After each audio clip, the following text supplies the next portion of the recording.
You ready to do this, Steve? Let's do it, Spence. Punch it, Chewie!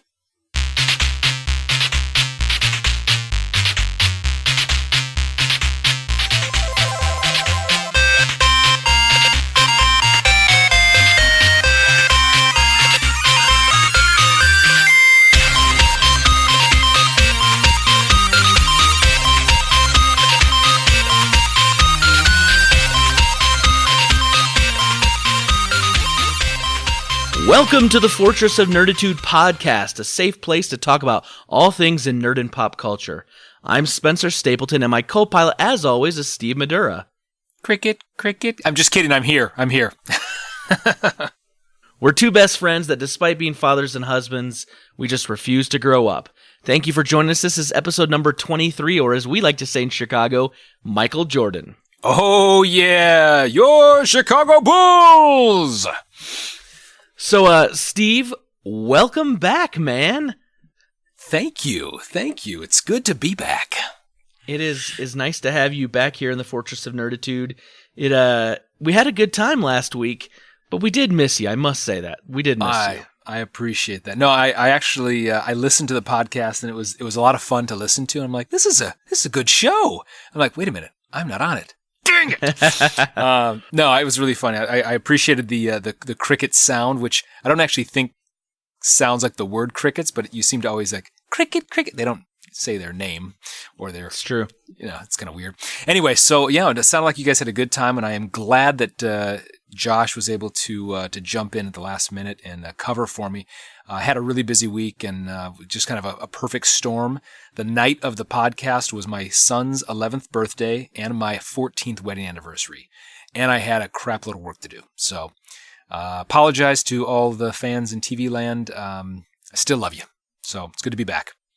We're glad to have you, man. We're glad that you're back. And then Britta is here with us this week. Britta, 2 weeks in a row, this is starting to become a thing. How are you? I am great. Thank you for having me back. You're welcome. Such a treat. I like that I say this like I don't see you every day, right? And like you're not just upstairs. Exactly. She's jonesing for my spot on the podcast. I see what's going on here. Well, Steve, one redhead for another. That's right. I'm just like replaceable like a bag of moldy tangerines. Just throw me out. Okay, well, let's get on to it. Britta, how was your week? What happened this week? What is new? This week was good. Just busy as always. Had a lot of fun this weekend with the boys. Spent a lot of time with them. We got the new Mario Kart 8, which I know you're gonna probably mention. But I just do have to say I got to play with Charlie and our 4-year-old. This was his first time playing a video game, and it was so much fun. And he actually won. Wasn't it? His first game that he played. We showed him like this button is go, and this one it helps you steer. And he goes, okay, and just goes and wins the first game. And I was like, what? I can't even do that. He is his father's son, right? I mean It does help that we had the steering assist thing on. It's kind of like the bumpers and bumper bowling, so you really can't go off the track. They have that in Mario Kart? Yeah. In the newest version, they do. Yeah. Apparently, I needed it as What well. a genius idea. Right. It's for kids. I did air quotes. Because everyone can see that, yes. That's right. Yeah, no, that was a lot of fun. Just getting to kind of play with him a little bit. So. Right. Anything else? Anything exciting going on other than that, or was that pretty much your exciting news? That was pretty much the highlight of my whole week. Okay, well, moving on. Steve.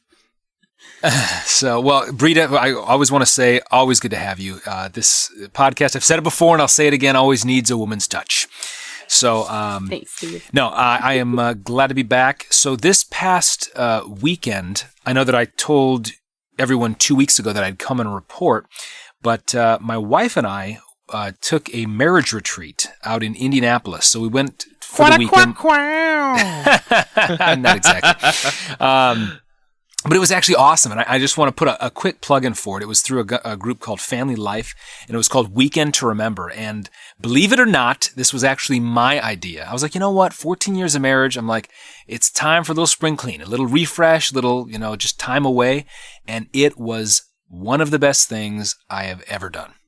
It was a 3-day conference. It was at a hotel, and there were about 1,000 other people there, but it was very intimate in its feel. And they covered everything from in-laws, parenting, conflict resolution, how men and women are different. They had breakout sessions for men and women. They made us do assignments when we got back to our hotel room later that night to come the next day with.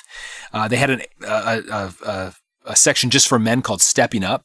And it was really cool just to talk about how the world needs men. It needs men to be men. And not macho, I'm a big jerk, but fathers and to step up in their roles. And they said some statistic 45% of kids born now today, 2016, 2017, were born without a father. I mean, were born in, and didn't come into a situation where there's a father in place, and talked about how, you can see the correlation between that and crime rates and all the rest. Anyway, and just some takeaways. It was just stand up for your marriage. Great marriages don't happen. They need work. And that was kind of what the weekend was about. And, one of the cool things was that, one of the quotes that I looked at to share in the podcast was, happiness isn't the goal of marriage. And I was like, what the freak? It is oneness. And if there is oneness, there is happiness. Happiness will follow.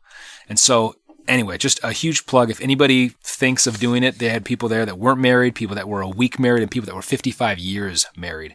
And I think anybody could use it because, again, great marriages don't happen. They take a lot of work. And I'm sure everybody on this podcast can attest to that. So this podcast brought to you by eharmony.com. Booyah! So anyway, I had a great time. And one of the cool things, so it was in Indy, and if anybody's ever been to Indy, it's a great walking city. You can just walk around. It's it's a big small city, or a small big city, however you want to look at it. And so we just walked around the whole time, hand in hand. It was cool. But I called as we were going to our hotel. I'm like, look, this is a kind of a big deal for my wife, and I want to make sure it's really nice, and yada, yada, yada. And I know that sometimes when you get your hotel via Hotwire, you guys put us in the worst rooms in the basement with the rats. Can you do anything special? Holy crap. We got there and they put us in the presidential suite. It was 1,800 square feet. It had two bathrooms, a bank of windows that overlooked the entire city, its own living. It was huge. They had chocolate covered strawberries and no extra charge. A little bit of the Madura Suave. Basically, they put you in a room that was bigger than your whole house? Seriously, basically. It was freaking huge. It was awesome. They're like, John F. Kennedy stayed here. I'm just kidding. He didn't. Yeah, so it was a great weekend. Sounds like fun. That's awesome. Yeah. So it went over really well. You and Carrie both had a good time. Yeah, we just had a great time. We came back and we've had a lot to talk about since then, and obviously just trying to be better parents, better man, better husband, better wife, and better for each other. So it was really cool. Awesome. Yep. I don't have anything that cool as far as marital advice and learning, but let's see. Over the last week, this last weekend, I had a couple of things that happened. First of all, I'm a part of a motorcycle club, the Templar Knights, and we have a new member in our local lodge. His name is Duke. So congratulations to Duke on becoming a full member of the Templar Knights. It was kind of a great opportunity to get together with my motorcycle brothers. And while I was there, I was talking to another brother in the club. His name is Sparrow. And he said that I was asking him about his kids and asking him about his son, Caleb.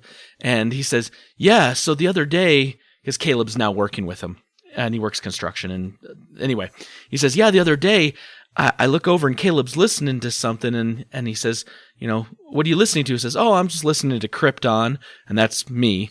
That's my club name. And he says, and he looks and he says, well, what do you mean? Krypton called you? And he said, no, I'm listening to his podcast. And so he was over there kind of laughing and listening to the podcast. And his dad was like, well, okay, that's kind of weird. The word is out. So anyway, big shout out to Caleb Albers.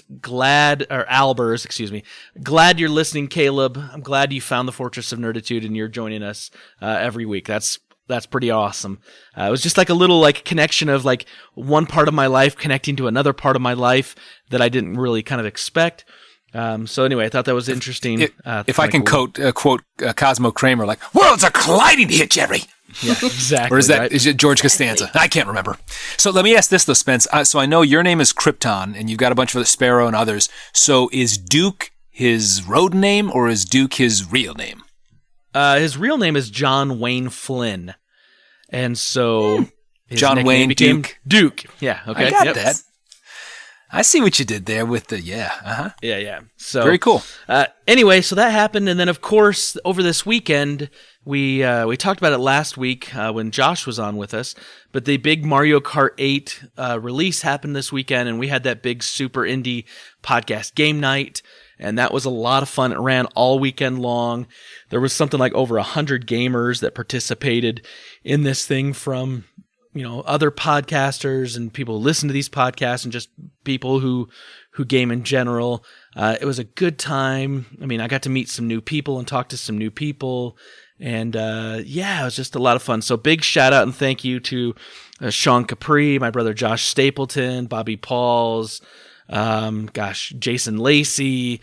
There's a ton of people that kind of helped put this together, but there was something like, 30 different like indie podcasts that were all kind of coming together and trying to get their communities to come and all play together. So it was a big success. And then the last thing I wanted to bring up was that I finished, and I say I, but it really is Britta and I, because she was my partner in this. There you go. We finished Zelda Breath of the Wild over the weekend. Wow. And that was an amazing Zelda game. Lots of fun. We looked at the stats, put in over 100 hours over 2 months to finish that.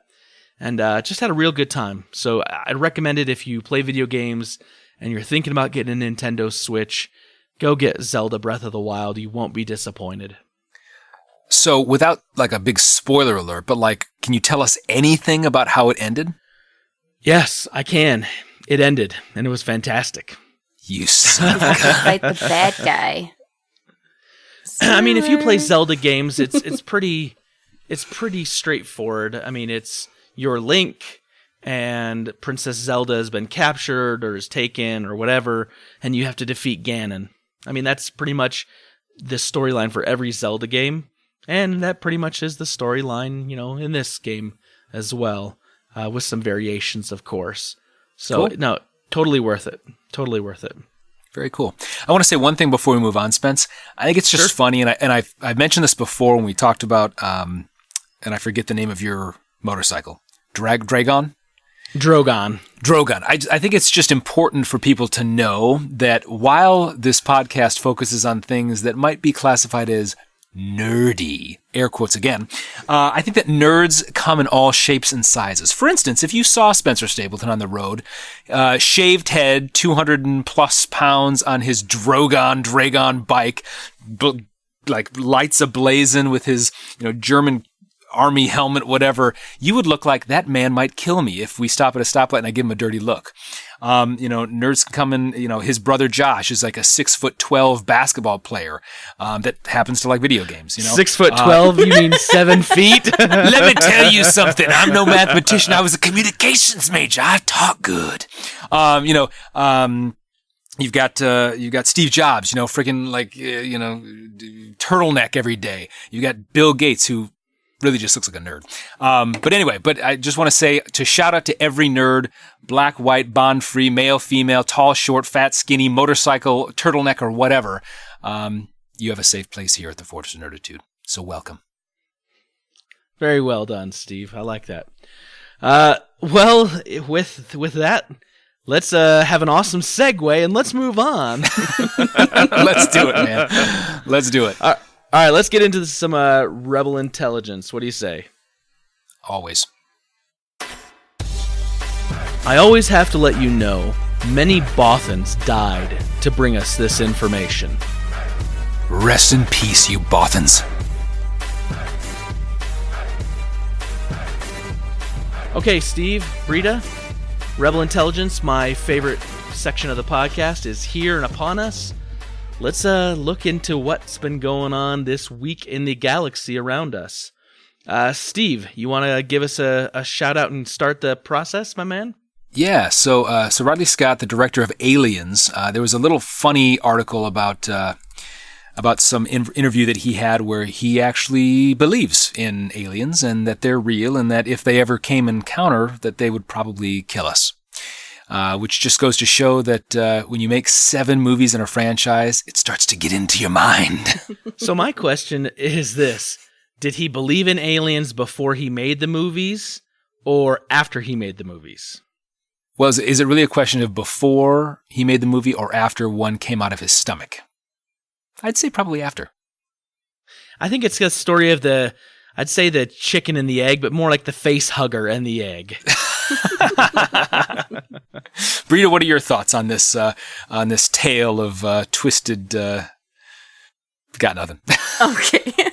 I don't know. I think somehow that got into his brain, making that many movies like that about creepy aliens trying to take over the world. Because I totally believe in aliens, but I don't think they're going to come and destroy us. You're thinking more like the Leonard Nimoy? If there is aliens, I mean, are they all going to be happy Vulcans waiting to greet us? Or are they going to be aggressive and, view us as, some sort of parasite that they don't want spreading into their galactic house? I'm just saying. Or could it be, have you ever seen the movie Enemy Mine with, what's the guy's name? IMDb? No, I haven't. Dennis Quaid? Nope. No? So he goes to this place and he meets this alien and they are both stranded in somewhere and they've got to work together, but they hate each other. And this alien race actually is unisex. There's not male or female, whatever. And this kind of a male, I guess. But anyway, he has a child, but then he dies. He gets shot or something like that. And so Dennis Quaid actually has to raise this alien son. And it's actually a really sweet movie. It's way back in the 80s. But you think about it, maybe they come down. Maybe we're not friends at first, but the new kids on the block. And then we get along. And they all have babies and we have to raise them or something. I'm thinking it's going to be more like Independence Day. They're going to come down and just try to wipe out humanity. Well, with Bill Paxton gone, what the freak are we going to do? Hey, we still got Will Smith. We're okay, man. Yep. Do you remember that speech that Paxton gave? Oh my gosh. Yes, I do. I don't remember word for word. Was it Pullman? Was it Bill Pullman? No.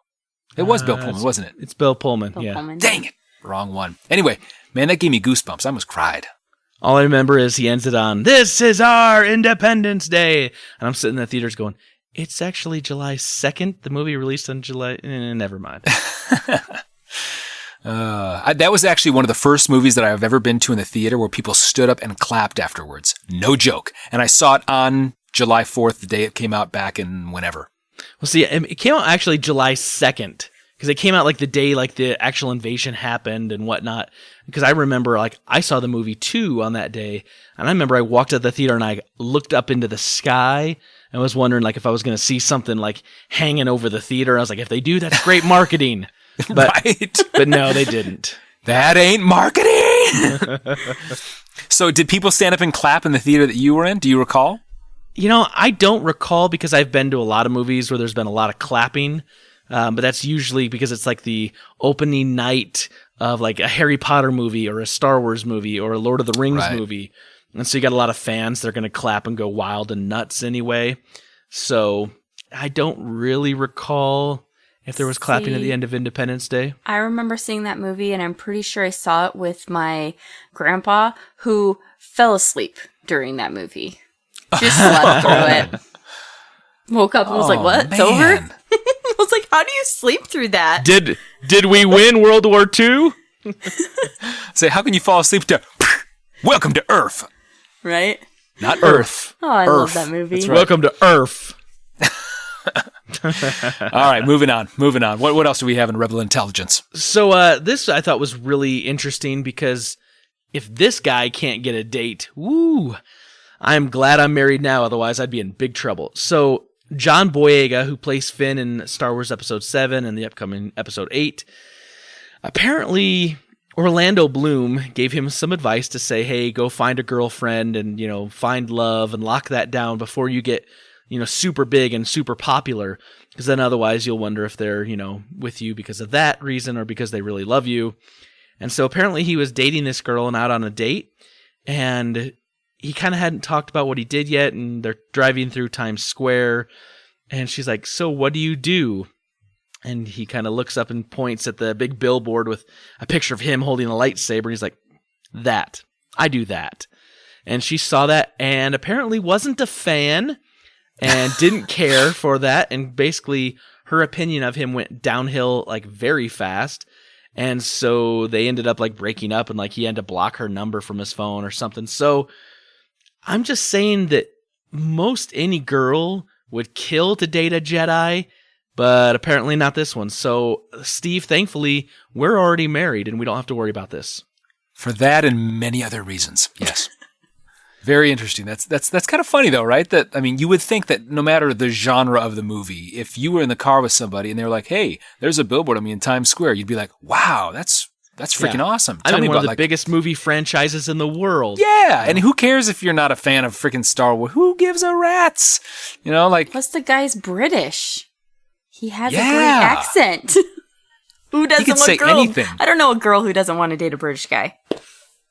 I'm telling you. I even want to date a British guy. I mean, see what that's saying? It's crazy. Very interesting. Yeah, mate, I'm a British man now. That was horrible. Suddenly he's putting a little shrimp on the barbie. Let's not. That was terrible. Spencer's gone down under for his... I was over in London town, and I got some fish and chips, yeah? I got nothing. You turned like half Norwegian or Canadian or something. He started to do some like lederhosen dance. You can't see it at home, but my gosh, he's all over the board, people. So thankfully no one in England listens to this podcast, but maybe one day. If they did, they just dropped. That's for sure. That's awesome. Very cool. All right, Britta, what do you have? Okay. So this last week, I think it was like last Wednesday, some Disneyland goers had a rather interesting surprise when they were on the Pirates of the Caribbean ride. So Johnny Depp actually showed up on the ride, as in you're going through the ride, there's all the pirates, it looks like there's a new statue of Jack Sparrow. Nope, it's actually Johnny Depp in full Jack Sparrow costume on the ride, surprising the people on the boats as they go by and like making quips at them and stuff like that. Really? Yeah, you guys, you should look up, everyone should go online, look up Johnny Depp at Disneyland. It is hilarious, the videos and the people just freaking out. Oh my gosh, it's so funny. Yeah. Now, why do you think they did that, Britta? Was that just like a marketing ploy? Oh yeah, absolutely, because Pirates of the Caribbean 5, Dead Men Tell No Tales, comes out in a few weeks on May 26th. Oh, that's right. So they're doing like a big marketing thing, and they were filming it, and like they had film crews all over filming in the ride and everything like that. And he came out at the outside of the ride and was, you know, acting like Jack Sparrow and yelling at everybody and all that kind of stuff. So it's go online and check out the videos. It's pretty entertaining. I would have died if I was on Pirates of the Caribbean ride and Johnny Depp was there. My gosh. That'd be hilarious. It kind of begs the question, though. I wonder how much they had to pay him to do that. You know, aside from like his movie, you know, contract and whatnot, like, all right, Johnny, here's what we got for you. He's like, I am not doing that. He's like, how about this? Doot, doot, doot. Here's the truck full of cash. He's like, done. He looked like he was having a blast, though. You know what, though? I wonder if they didn't have to pay him for that because, you know, with every movie that comes out, all the actors do like the big press junket tour where they have to go out and they do all the interviews and whatnot. And I think it's contractually part of, you know, what they sign on to do when they do a movie. So I wonder if this was part of Disney's press junket, like package that, you know, he gets signed into that. Yeah, I wonder if maybe that's the case, but I don't know. I mean, maybe he got a truckload of money to do it, but I doubt it. I know in past years he's been at like the D23 Expo, which is the big Disneyland, Disney company expo. It's like a big, almost like a convention that they do. And he's come to promote past Pirates of the Caribbean movies at that, dressed up and sometimes not dressed up. But he's done a lot of that kind of stuff. So I'm sure it has something, it's all wrapped in his Pirates package. Which I'm sure it is wrapped up in his pirate package. I was not going to go there. You know, I so want to lay so many other jokes down right now and just like have a plethora of them. But I know that if I do, I'm probably going to get in trouble. So well, and let's think of all move the on. think of all the post editing work that you'd have to do to really make it, See, but that's the problem is like I get to that point and I go, do I really want to edit this out? I probably should because it'll save me some negativity on the old wife front. However, for the sake of humor and comedy, like I really don't want to take it out. So let's just move on. What do you say? Cheerio. Cheerio, So good mate. Okay, Steve, what do you have next for us in my Cockney accent? Oh gosh.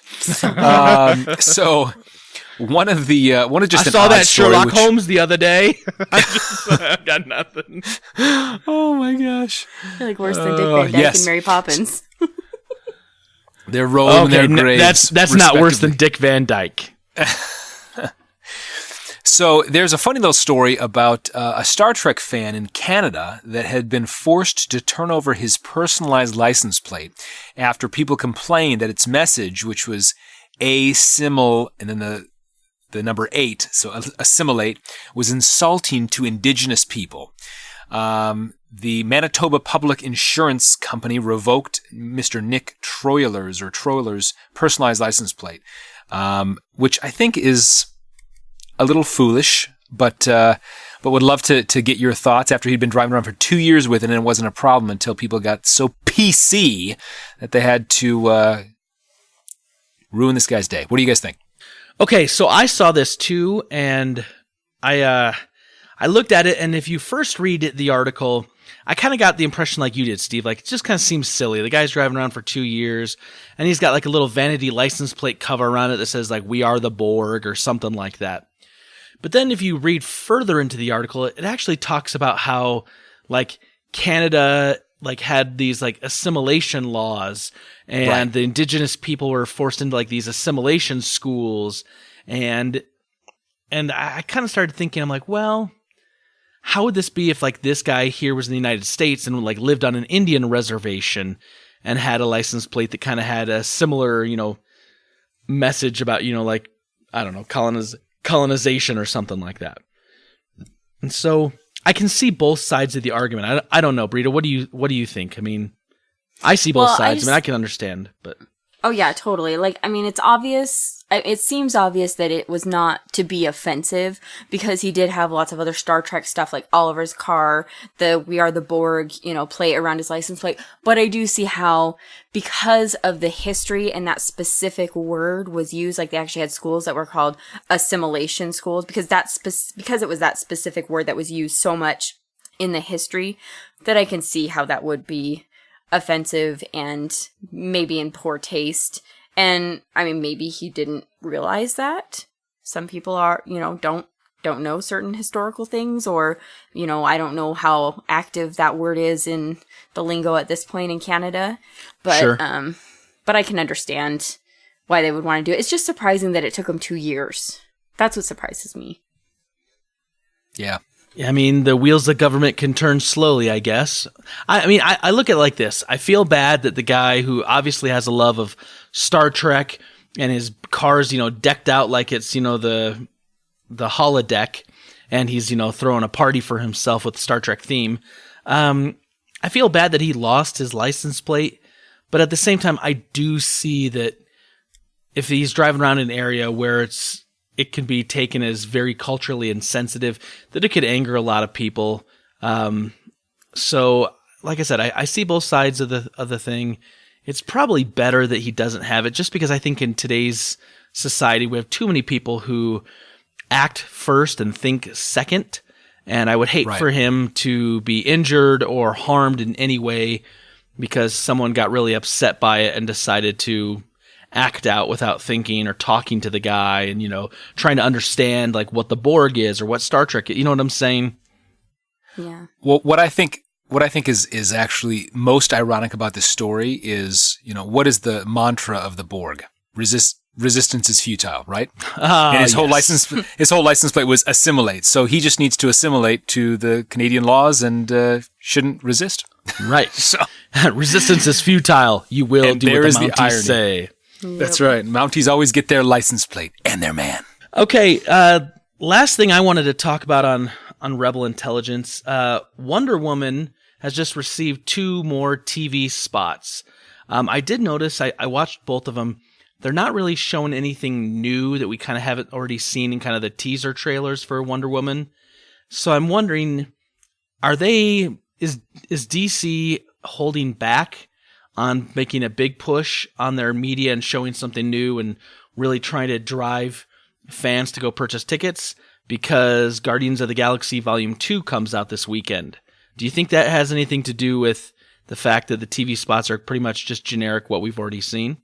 I think there's probably some play to that. I think that they don't want to cannibalize their other things, and I think there's always a method to Hollywood's madness and why they time certain things the way they do to have the best chance of success. So yeah, I could see that. So I mean, that's what I think. I think it's because Marvel's putting out Guardians of the Galaxy Volume 2 this weekend, which, by the way, when this podcast releases on Thursday, Britta and I will actually be going to an early screening of Guardians of the Galaxy Volume 2. And then, Nice. Of course, this weekend, Friday, it releases everywhere and goes wide. That's going to be a huge movie. I mean, I don't think there's any doubt that Guardians of the Galaxy Volume 2 is going to be massive. But I think they're probably playing it safe because Wonder Woman looks from the previews like it's going to be a really good movie. It looks like it could be finally a movie in the DC universe that is going to be a really good movie, like a decent quality, like everything about it looks good. And we've said she was the best part of Batman v Superman. So, Right. So I just think they're holding off. And Britta laughs because I'm not saying she's the best part of Batman v Superman because she looks great, but I'm just saying her character actually was well written and it was, funny and interesting. It was new. It wasn't Ben Affleck's Batman. It wasn't Henry Cavill's Superman that we've already seen before. Like those 2 characters didn't feel like they brought anything new to that movie, but she felt like a breath of fresh air. So Was it the same actress in that one that is playing Wonder Woman in the movie? yes, it's Okay. still Gal Gadot. I assume so. I didn't see it, so I don't know. Yeah, I think she's fantastic. I think it looks awesome. I'm really actually excited for that movie, but been excited for movies before and been disappointed, but I Sure. will still probably actually go see this one, whereas the Batman v Superman ones, I didn't bother with that. So. Sure. what's funny though, I saw that article as well, Spence, and that the trailer, and I'm not sure what part, but the article that I read just had kind of a GIF that was going through, and it was Wonder Woman like with a flying knee to the soldier's crotch and blowing him through a wall. I'm like, dang, they gotta show that one over and over again. Right? I don't know. Which, it's funny that you bring up GIF versus GIF, because obviously you and Yes. I disagree, and Chase Van Orden, our good friend, sent me a little message this week with people pronouncing it as GIF and not GIF, saying it stands for graphical, graphic I'm so tired. Graphical interface format, which is true. That's exactly what it does stand for. However, the creators of that said they wanted it to rhyme with GIF because they said, choosy designers choose GIF, not choosy. Yeah, it's GIF. So anyway, he We can brought that up. agree Come to up with the name disagree. with J. I love that this is going to be like a thing that the people on the internet are going to disagree about and have arguments over. And it really falls under the category of who really cares? It's ridiculous. But It's Here the we same are. as pronouncing vase or vase. vase. I like Miracle Whip, you Fight like over it. mayonnaise. Whatever. It has that tangy zest you just don't get with mayonnaise. Steve, vase or vase? Oh, vase. Vase. Britta? Depends on my mood.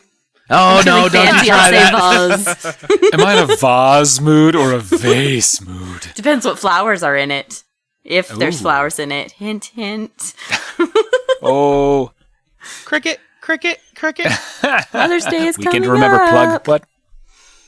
All right, well, let's move on. So, Steve, you weren't here with us last week, but we asked our question, and so we're going to get your answer before we get on to the others. But our question I'm always was, bad at this, but go ahead. with the Disney live action remake movies, with all the talking animals, do the talking animals creep you out? No. Okay. No, they don't. I mean, you're talking like Jungle Book and right. I don't know what else. Beauty and the Beast. Do they have? I haven't seen Beauty and the Beast. So do they have talking animals in Beauty and the Beast? I mean, if you count the Beast, kind of creeps me out.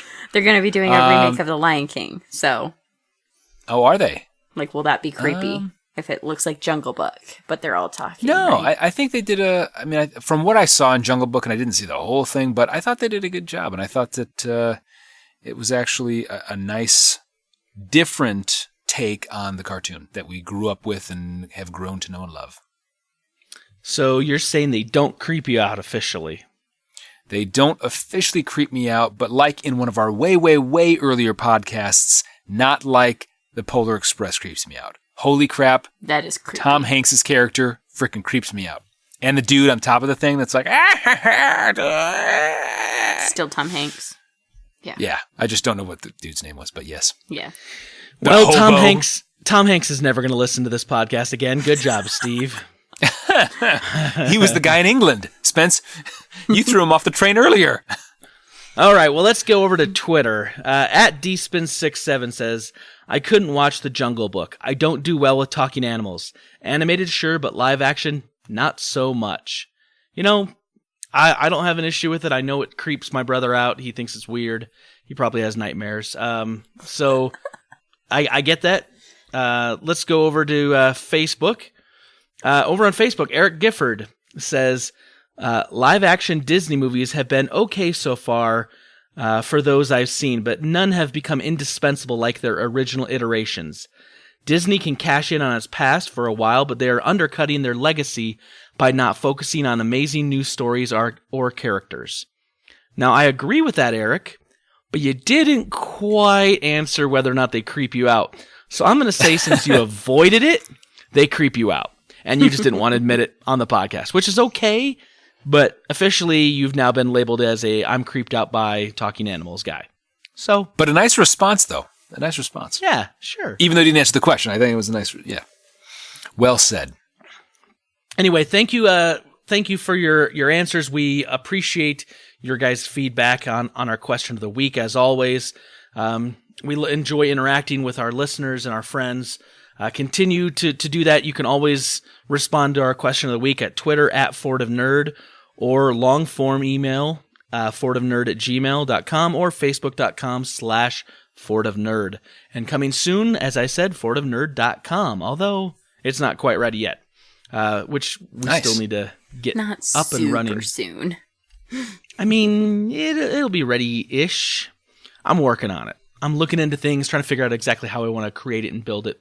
So, and I don't have much technical skill in website creation, so I don't want it to look like junk. I don't want it to look like a MySpace page from like 2002, if you know what I mean. Nice. So anyway, Steve, we're always looking for new friends to join us on the Fortress of Nerditude. We are. New listeners. How can people do that? How can they help? How can listeners get us more listeners? They can rate us on iTunes. So the Fortress of Nerditude isn't as hard to find as a good English accent on this podcast. Yes. Sounds good, mate. No.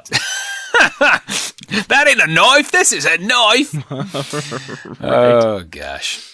Well, this week is our movie club, and we do a movie club once a month, and we picked Hidden Figures, which is a great movie about a team of African-American women that are mathematicians who served a vital role in NASA during early days of the U.S. space program. And it was a really big hit. Steve, now you said you actually read the book before you saw the movie, correct? Well, partially correct, because I partially read the book, as in the first few chapters. Because I started to read the book, and then my wife actually got the movie, and we watched the movie, and then I never went back to the book. But from what I read, it was actually really good, really, really well written. Okay. And what was interesting, actually, is the preface of the book talks about the woman that wrote it and I don't know the woman's name offhand, but she says that she and her father used to, he worked at Langley or whatnot, and said that she grew up not thinking that African American women did anything else. She thought they were all like mathematicians and, brilliant, and, so it was very surprising to her when she came to find out that there were many at that time that were not as well educated and all the rest. I mean, she grew up, they were all these human computers, as it kind of talks about in some of the reviews, and references to them. So that was kind of interesting. That is kind of a cool thing to think about, that she grew up not thinking that they did anything else. There was nothing else going on, that's what everyone did. Yeah. They were all supercomputers, making astronauts go up into space and come back safe. It was, it's all about perception, I guess, and all about, what you know, and if we could all be so blessed. Okay, so this movie has a really good cast in it. I thought that the people they picked to play some of the main roles were perfect. I mean, you have Taraji P. Henson, who plays Catherine Goebel Johnson, Octavia Spencer, who plays Dorothy Vaughan, Janelle Monáe, who plays Mary Jackson, and Kevin Costner, who plays Al Harrison, as kind of the bigs. They also had, oh gosh, I'm going to blank his name out right now. Dang it, he plays Sheldon Cooper on Big Bang Theory. Oh, come on, Britta. I know, my brain just stopped too. Oh my gosh, this is pathetic. I know. Jim Parsons. Jim Parsons, yes. Jim Parsons. Took me a second. Oh I got it. Gosh. Yes. So like that one out. You had like Jim Parsons and some others that played, Kirsten Dunst was also in this movie, and she played kind of a supporting role. B. Well, that's true. She wasn't very kind. In every movie she's in, she plays that because it is called typecasting, people. I mean, she wasn't really like a mean person in the Spider-Man movies. Okay, there was one. The Upside Down Kiss. Come on. That's about it. No, I gotta say, like, in every movie I see her in, I'm like, dang, she just doesn't seem happy. I don't know. But but she was very good in this, and had a little turn at the end, I was interested though. I thought Kevin Costner did a fantastic job, even though I think that he seems to play this role a bit. Don't you think, Spencer? And I can't actually name the movies that I think he's played, but I swear, those same glasses, that same short sleeve white button-up shirt, and in some kind of like leader role of some kind. So usually governmental. Britta and I had the same conversation about Kevin Costner after we watched it. We kind of looked at it and said, this seems like a role he's played before. And I was trying to identify like which movie that would have been, and the closest I can think of is maybe his character in 13 Days about the Cuban Missile Crisis, because he's playing like a special assistant to President John F. Kennedy, like the chief of staff maybe. I'm trying to remember. It's been a little while since I've seen that movie. Right. But that kind of felt like that. Maybe his kind of character in JFK That's feels what I was thinking. Yeah. like it kind of feels like And this same character. time periods. Same kind of time period as those other movies, and kind of like feels like it fits in very similarly, I guess. To see him kind of look the same. Well, I was convinced after we watched this that he had been in another space movie, like a movie about the space race. And I was like, I swear he was in another. I looked up. Nope, he wasn't. It was just these other movies that he'd been in. So. That's so weird. No, I felt the same one. I'm like, maybe it was Waterworld. But no, it wasn't that at all. Not so much. Dances with Wolves? What? Tatanka. Right? Field of Dreams? He's been in a lot of movies. When you look at his filmography, like way back in the day, there was a great Western that I think I mentioned in our Magnificent Seven movie review. He was in Silverado. Great movie way back in the 80s. But he's had quite a run. It's true. Can I tell you what I think was interesting about his character? Well, not just his character in the movie, but so I was looking at some kind of history of the time period and kind of some stuff, background of the story in the movie, and how, and it makes sense because when you make a movie, obviously this is based on actual things that happen, actual people, but not everything can be 100% correct in the movies. They don't make them like that because you've got to add elements for a story. But they were saying that, you know, for his character, they actually lumped in a whole bunch of different people into this one character just to make it a little bit more cohesive. So it was all going to one person rather than, you know, like they're saying to run the space program and do all these things, like it took hundreds and hundreds of people. I mean, we really only see a handful of people in this movie kind of working on these calculations and, you know, doing this space launch and everything like that. But she was saying, I can't remember if it was the author was saying that, or if it was, I think it was one of the women actually, who the story is about, who was saying that, like, this takes like so many people to do this, and they just kind of lumped all these people kind of into this one person to help the story go along. And there's different elements of the movie that they did that with as well, which I thought was really interesting. Well, I think you have to do that some for storytelling. I mean, exactly. And right. a lot of movies do that where they'll kind of take like 3 or 4 characters and kind of blend them into one, because it's easier to say, like, here's a cast of like 5 or 6 people to follow versus here's a cast of 25 people to follow, right? Right. I mean, otherwise you have a bunch of characters that seem like they only fulfill one minor role, and it becomes hard to kind of follow, at least movie making wise. I mean, if you're reading a book, like, that's a little different, I think, but... Now, I will say, kind of to start off our review, you know, this film, as Spencer mentioned, you know, was very, you know, well received by critics and audiences worldwide. Mm-hmm. It got nods for 3 Oscars, including Best Picture, Best Adapted Screenplay, and Best Supporting Actress. 2, I don't know if it was nominations for Golden Globes of Best Supporting Actress for Octavia Spencer, and then Best Original Score. And then it actually won the Screen Actors Guild for Most Outstanding Performance by a Cast in a Motion Picture, which I thought was really fitting, because when you look at this cast, like, I thought every single female role that was cast was just phenomenal, spot on. Yeah, I thought Kevin Costner did a great job. Jim Parsons, I thought he did good. You know, it's hard to see him in a kind of a jerky role, I guess, but I think he played it well. But I have to say, the standout for me was definitely Taraji Henson. I thought she did a fantastic job. Oh yeah. And the scene that we'll talk about a little bit later, you know, regarding the coffee and the pearls, wow, like, that took my breath away. Right. I don't know how you guys thought, but I thought that the cast itself, you know, a lot of times you'll get a few standouts, you know, maybe some cameos, but this entire cast was just rock solid. I thought casting-wise, they did a great job. Whoever the casting director was, really, really pulled out an A-list cast here. I mean, everyone felt, you know, good and authentic. No one felt to me like they were playing a role that they weren't suited for or weren't convincing for. You know how sometimes you go see a movie and you look at it and say, yeah, was this person the best for the role? Maybe they're a big name in Hollywood, so they got the position, but maybe like it wasn't the greatest fit, if that makes sense. I felt this one was like perfect, like everyone fit perfectly, in my opinion. I really thought they worked well together.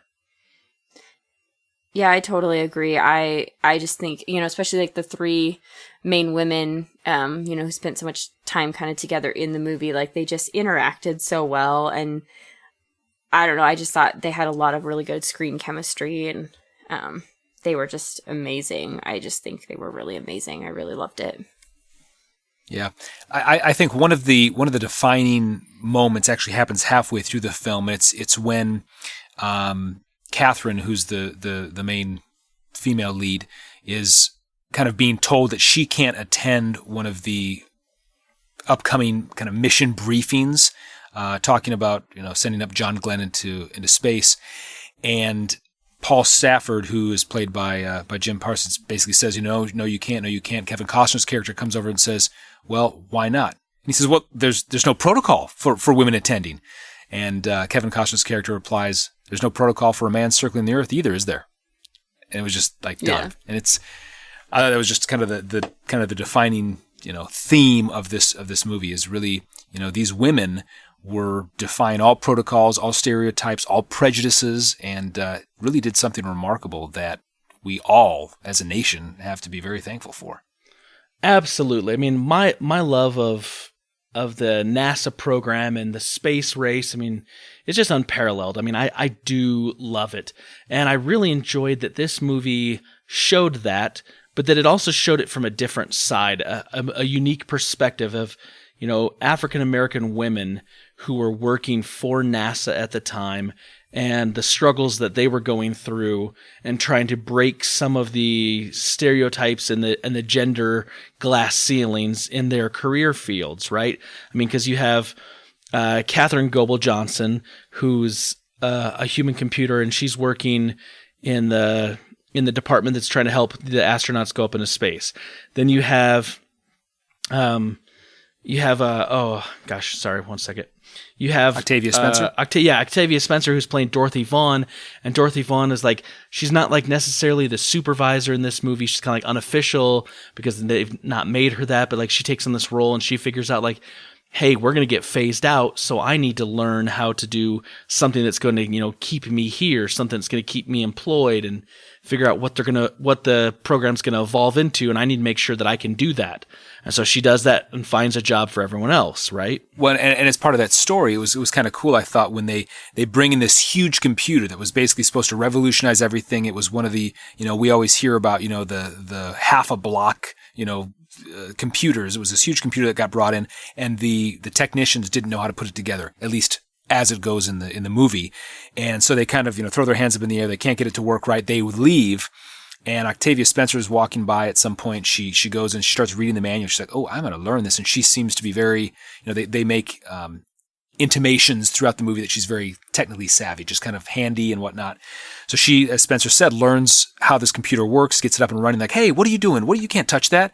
And they're like, wait, sir, it's working. It's working, And then, as Spencer says, at the end of the movie, she basically is able to help all these other women that she was a supervisor over, learn how to use this. And then the white counterparts have to come in and get trained by Octavia's staff, which I think is awesome at the end. It's a great payoff. Right. And then you also have Janelle Monáe's character, Mary Jackson, who's an engineer, or like trying to become an engineer. And she's actually working on like the actual, physics of like, how do we make a spacecraft, and how do we make the lunar module, and, how do we make the actual space capsule that the astronauts are going to, go up into space in and circle around the Earth. And there's that great line where, they say, blah, blah, blah, something like to the effect of like, you want to be an engineer or something. And she says, well, if I was a man, I'd already be an engineer. That's right. And so I really enjoyed that we were seeing a take on these roles that was like highlighting the fact that we have, these amazing, smart, educated, really capable, intelligent women who were a massive part of the space race and a massive part of the success of NASA, that typically when you see movies like Apollo 13 or The Right Stuff, you don't see these characters. They're not included. But this movie highlighted them, and I thought that was really, good. I thought it was good to see it from a different perspective and to get another part of the human element of this story, right? Right. Yeah, and I especially loved, like, just seeing how they fought for what they wanted. Like, Katherine Goebel Johnson, how she, did everything she could to do her work, and, fought to be in those meetings so that she could understand everything better. Like she told him, she said, I can't run these numbers and do this if I don't know what's changing day to day. That's why I have to be in these meetings. She fought for that. And, Dorothy Vaughan fought to stay relevant and to learn a new program to make sure that she was going to still have a job and find jobs for these other women that, and then, with, Mary, and I just forgot her last name, she fought to be able to go to school to become an engineer, and she was the first woman in the school that she attended to actually graduated with a master's to be an engineer. And I just, like, even just as a woman, like, I just find that very inspiring that they, you know, even though they have their families, they have their careers, they have all these different things going on in their lives, that they were still willing to just put in all the effort that they could and look forward and find where, you know, where the future was moving to and move with it and fight for that opportunity to do what they could do and what they wanted to do. Mm-hmm. What I liked about the movie as well is that not only did it address racism, you know, and the racism that was rampant at the time, but it also addressed, you know, the just aspect of females in the workplace, right? So it kind of addressed both of those things.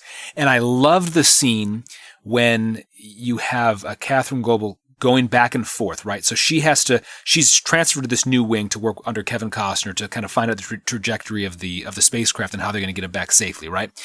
But there are no bathrooms. That was still segregated back then. There were no bathrooms for African Americans at that time in that building. So she's got to work on all these things, huge reports, you know, a lot of just, you know, data to mull over. She's got to run with all these reports across the entire campus, which is like, I don't know how many buildings away, but it takes her like 15 minutes to run to the other building, use the bathroom there, run all the way back. And so there's this scene where Kevin Costner calls her out in front of everybody and says, "What is going on? You said you're gone for 3 or 4 times a day for half an hour. What are you doing?"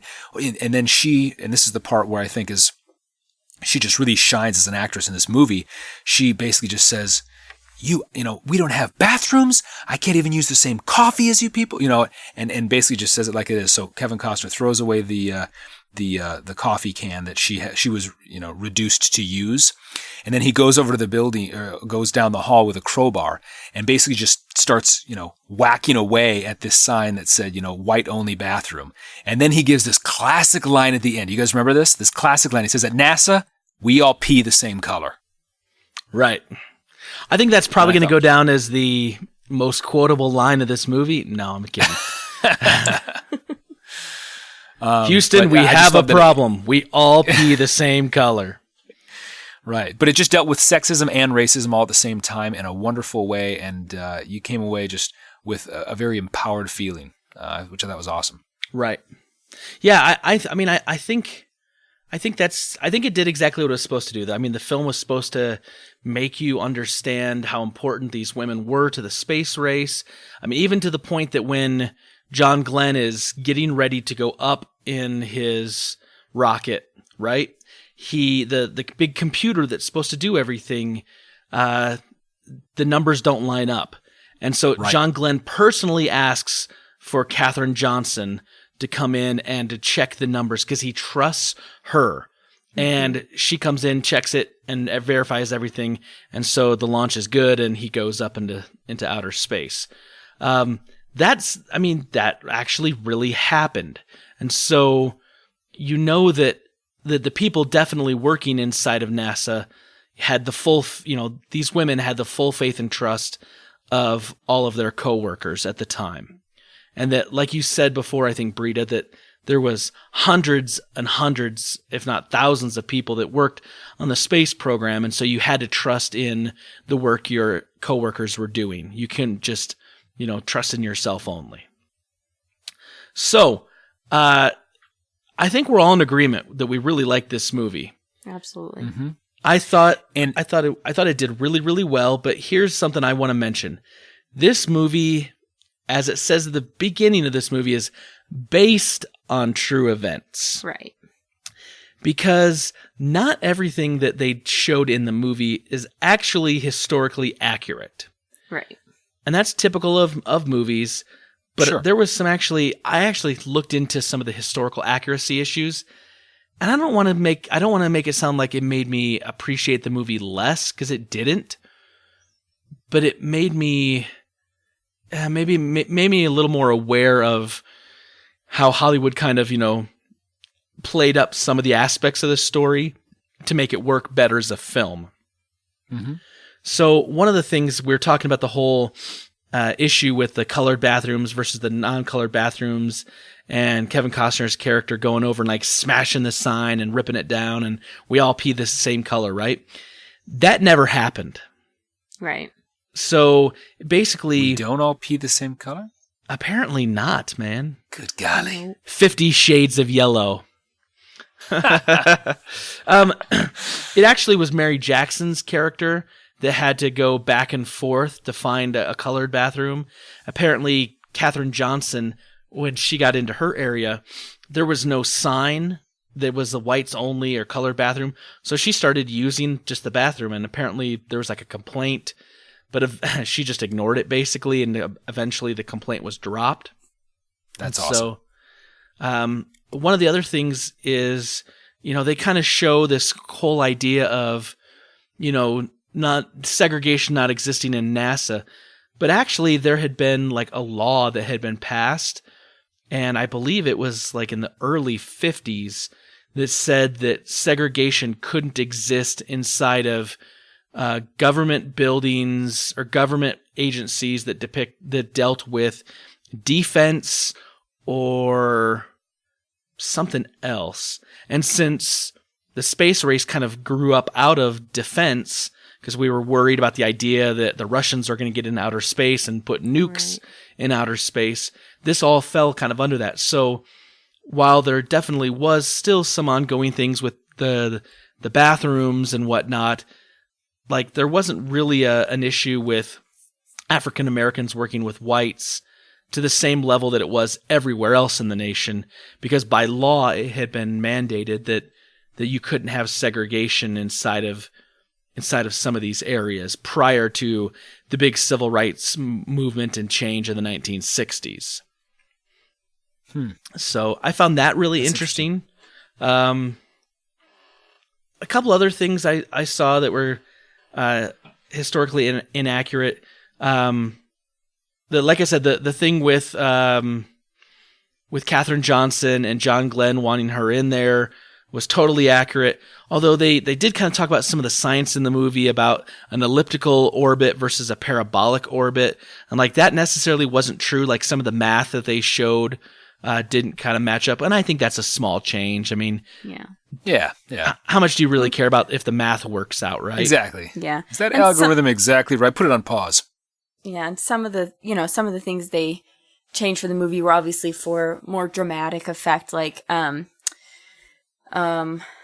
what was her name? Janelle Monáe's character, Mary Jackson. Mary Jackson. So she in the movie, she has to go to court to petition to go to an all-white school to take these courses so that she can get her master's in engineering. In reality, she didn't have to go to court to do that. She just said, I want to go here. And then she did. Like, they just let her. She just had to do like a little fill out paperwork and apply. And then she started going there. So it wasn't, and I'm not like diminishing anything, that anybody did, but that's just, it wasn't, make things a little more dramatic for the movies. It's a lot more fun that way. But, she still was the first woman to go into this engineering program and get her master's and graduate with that.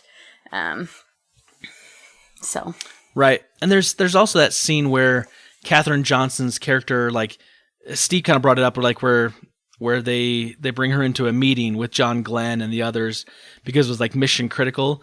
And actually, like, she had gained access to those meetings in like 1958 simply through like her being persistent, not because there was like a mission critical type of meeting she had to go to. The other thing I also noticed is that a lot of the things as far as like the racial equality, like all of these things that like Mary Jackson and Katherine Johnson and Dorothy Vaughan all went through actually happened like in the mid to late 50s, not in like the early 60s during the middle of the space race. So like it all happened about a decade earlier because they were all part of this program back when it wasn't NASA. It was actually it was called NACA. It was what made the transition to NASA. It was the National Advisory Committee of Aeronautics, which ended up becoming NASA. So a lot of that stuff actually took place like a decade before. But of course, in the movie, they kind of make it all happen in the same time frame. So my question is this, and you guys tell me what you think.